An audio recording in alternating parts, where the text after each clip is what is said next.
I-ready mo na lahat ng gamit natin, ha? Sige, Nay!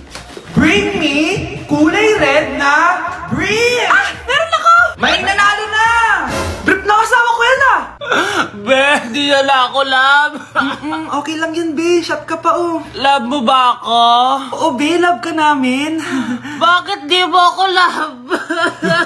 Di mo alam dahil sa'yo ako'y di makakain. Ano ba yan dito? Ang ingay mo naman. Yung lukuin.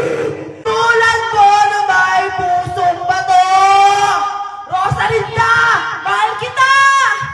Mukhang may handaan doon kina Kumari, ah. Di man lang ako in-invite. Balik ko nga yung plato niya. Ah, sige, kain lang kayo dyan. Uy, Mars, ito nga pala yung plato mo. Babalik ko na. Aba, salamat naman at binalik mo pa yung plato ko. Lashy pa to, ah. Ngayon ko lang naalala, sorry. Mukhang masarap yan, Mars, ah. Pengin lumpia tsaka spaghetti. Baka gusto mo din ng fruit salad. Nakakaya naman sa'yo, no? Nay, may jowa na ako. Dito ka lang pala siya makikilala. Talaga? Pakilala mo naman sa akin. Eto siya, Nay. Hello po, tita. Magjojowa ka na nga lang. Pinsan mo pa? Ah, hindi pala tayo pwede. Magpinsan pala tayo. Ang bago nating top 1 ay si Samantha. Ang galing mo, Samantha. Naku, basic lang yan. Paano nangyari yun? Pasado kayong lahat, pero may isang bagsak. Si Scarlett, halatang favorite mo si Samantha. Pares lang kami ng average. Paano ako bumagsak? Di ba sinasagot mo ako? Eh, di bagsak ka ngayon? Umanda ka sa akin. A few moments later. Class, mag-behave kayo. Nandito yung principal natin. Magandang umaga, class. Kamusta yung bago nating teacher? Gusto ko pong i-report yung teacher na yan dahil may favoritism po yan. Favoritism? Sinungaling ka, Scarlett! Mabait sa amin si ma'am! Ah, opo, ma'am! Mabait po ako sa kanila! Pantay-pantay lang po yung tingin ko sa kanila! Huwag mo na pagtakpan nanay mo, Samantha! Hala, OMG, magnanay sila. Ma'am principal, pagpasensyahan niyo na siya. Baka di niya alam yung sinasabi niya. Meron ako ebidensya dito na nagpapatunay na binigyan ng sagot ni ma'am si Samantha. At tinawag ng nanay si ma'am. Bawal to sa school natin, ah! Kayong dalawa, mag-usap tayo sa principal's office. Ma'am, magpapaliwanag po ako. Ang bago nating top 1 ay si Scarlett. Yes, Scarlett, deserve mo yan. Marami pong salamat, ma'am principal. Alam mo, buti na lang hindi mo na teacher yung nanay mo. Anong sabi mo? Hindi mo ba alam na magkapatid kayo ni Samantha? Iisa lang kayo ng nanay. Ang makakasagot na to may plus point sa akin. What is 2 times 2? Ma'am ako, ma'am. Wala bang gustong sumagot? Ma'am, alam ko po yung sagot. 2 times 2. Ma'am. Okay, Samantha. 2 times 2 is 4. Very good. May plus 5 ka sa akin.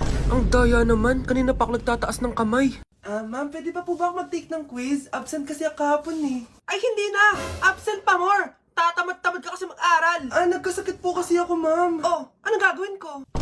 Ma'am, pwede ba ako mag-quiz kahit absent din ako kahapon? Oo naman. O ito, magsimula ka na. Thank you po, ma'am. Eh, bakit siya pwede mag-quiz, ma'am? Bakit? May problema ka ba? Oo, may problema ako. Favoritism ka. Palagi na lang sa Samantha yung binibigyan mo ng chance. May galit ka ba sa akin, ma'am? Sabihin mo. Hindi ako galit sa'yo. Pero sa nanay mo, oo. Wag na wag mong dadama yung anak ko sa problema mo sa akin. Nay, anong meron? Yang nanay mo, pabida. Dapat ako yung top 1 ng high school kami. Alam naman natin dalawa na deserve ko talaga maging top 1. Hindi kagaya mo, binabayaran yung school para tumaas ang grades. Totoo ba yun, Nay? Sinungaling ka! Mana ka naman para sa nanay mo, Samantha. Nga pala, alam na ng principal yung pagiging favoritism mo. Good luck na lang sa'yo, ah. Ma'am, parang wala po ata sa lesson natin yung number 5. Ay, wala ba? O sige, bonus na lang yan. Thank you, ma'am. Ma'am, wala po ata sa lesson natin yung number 5. Oh, anong gagawin ko? Puro ko kasi daldalan, kaya di mo alam. No, favoritism si ma'am. May sinasabi ka? Ay, wala po. A few moments later. So, ganun lang siya kadali. Ma'am, pwede po pa-excuse? Sumasakit po yung puson ko eh. Sige, punta na lang sa clinic, may gamot doon. Sige po, ma'am. Nagets niyo ba, class? Ma'am, excuse po, sumasakit po yung puson ko. Ang arte mo naman. Konting sakit lang, excuse agad. Kapag di maganda, wag na mag-inarte. Kala mo naman ang ganda ni ma'am. Hello po, ma'am. Sorry po, absent ako kahapon. Nagkalagnat po kasi ako eh. Ganun ba? Sige, excuse na lang kita. Sige po, ma'am. Thank you po. Ma'am, excuse po. Nilagnat po kasi ako kahapon kaya di po ako nakapasok. Naku, tigilan mo ako ha! Walang isang araw na lagnat. Ang sabihin mo, tamad kang pumasok. Ikaw nga, palagi ka nga di pumapasok eh. Anong sabi mo? Totoo naman, ma'am. May favoritism ka. Susumbong kita sa principal. Maniniwala ba ang principal sa'yo? Wala ka namang ebidensya. Anak, mag-exam tayo mamaya ha. Dapat mas mataas grades mo kay Scarlett. Oo naman, Nay. Mas magaling naman ako sa kanya. Anak ni Ma'am si Samantha. O, eto yung mga sagot mamaya sa exam. I-perfect mo yan. Sige na, Nay. Baka may makakita pa sa atin. Humanda kayong dalawa sa principal. Tapos na yung maliligayang araw niyo. Mga anak, aalis lang ako ha. Maglinis kayo dyan. Bye, Nay! At dahil wala na si Nanay, ako ang bago niyong boss. Kaya sundin yung mga inuutos ko, ha? O Kyle, ikaw na magugas ng mga plato doon ha. Wow, lakas magutos ha. Aba, nagreklamo ka ba? Brianna, walisin mo yung mga kalat dito. Pwede ikaw naman. Walisin ko mukha mo eh. Ano sabi mo, babae ka? Hoy, ikaw Miguel. Ikaw gumawa ng assignment ko ha. Ang lala ng babaeng to. Sa bobo pa papagawa ng assignment. Matutulog lang ako ha. Dapat pagkagising ko, tapos na lahat yan ha. Nakakainis si ate. Sobrang tamad na. Dami pang inuutos. Eh ano magagawa natin? Favorite kasi ni nanay yan eh. Isumbong na natin niya kay nanay. Hindi pwede inaalipin niya tayo ng ganito. Anong isusumbong ha? Akala niyo hindi ko kayo naririnig? Magtrabaho kayo doon! Tama na ate! Sawang-sawa na kami. Puro kautos. Malinaw naman sa inyo, di ba? Na pag wala si nanay, ako ang boss. Sinong boss? Ha? Wala nay. Actually, kakatapos ko lang maglinis ng bahay, oh. Luh, sinungaling. Scarlett, huwag mo na ako lokohin. Hindi naman talaga ako umalis dito. Sinisigurado ko lang kung naglilinis talaga kayong lahat. At tama nga yung sinasabi ng mga kapatid mo. Na para kang boss umasta dito sa bahay. Anay. Mga anak, kayo na bahala sa ate nyo. Utusan nyo ng utusan yan. Ate, ikaw na magugas ng mga plato dun. Eto na. Pagkatapos mo dyan ate, maglaba ka ha? Oo, sige. Pagkatapos mo maglaba, gawin mo yung project ko ha? Sige boss. Lahat ng utos nyo gagawin ko. Guys, hindi ako totoo. AI lang ako. Hinahabol ako ng zombie ngayon. Chat, ano ba? Wala ka na ba magawa? Hi guys! Nandito ako sa space ngayon. Ayoko na dyan sa Earth.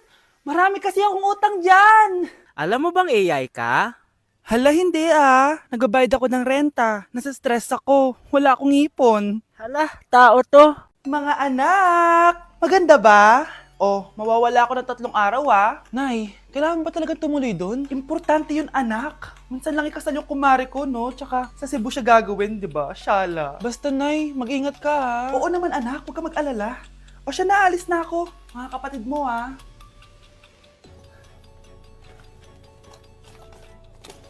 Saan yung wallet ko? Ay kuya, balik tayo sa bahay. Nakalimutan ko yung wallet ko. Ano ba yan? Maliliit na ako. Saan na ba yan? Ito. Ano ba yan? Oras na. Mabuhay ma'am. Welcome to Air Philippines. How can I help you? Ay. Miss. Dito po ba yung flight VD415? Yes po ma'am. Check ko lang po. As per dito ma'am, nakaalis na po yung aeroplano. Ha? Hindi ako pwede malit sa kasal na kumari ko. Kailangan ko umabol. Ma'am, kailangan niyo po ulit mag-rebook So, ang next available flight is bukas pa po, ma'am. Ano ba yan? Gawin mo ng paraan. Diyos ko, sayang lang pera ko. Wala palang kwenta tong airlines niyo Uwi na nga lang ako. Sorry, ma'am. Oh, Nay, nandito ka na agad? Akala ko ba 3 araw ka mawawala? Di ayun, naiwan ako ng aeroplano.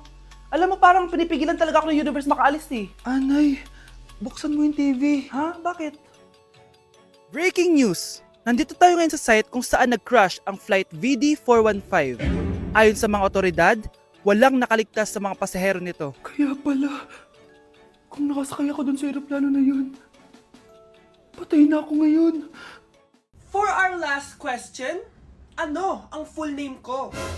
Wala naman yun sa lesson Siyempre, dapat alam niyo yung pangalan ko. Dami namang alam nito. Di ko maalala full name niya. Perfect na sana ako Kapag di nyo nasagutan yan, -10 kayo sa akin. Aba ma'am, paano namin malalaman yung full name mo? Di ka naman nagpakilala sa amin. Ano ka, sikat? Artista? Ang lakas mo mag-minus kapag di nasagutan yung full name mo? Sige nga, ano full name ko? Kapag di mo nasagutan, ma-minus ko yung sweldo mo. Tsaka magagamit ba namin yan kapag nagtrabaho na kami? Di naman, diba? Pakin namin sa full name mo.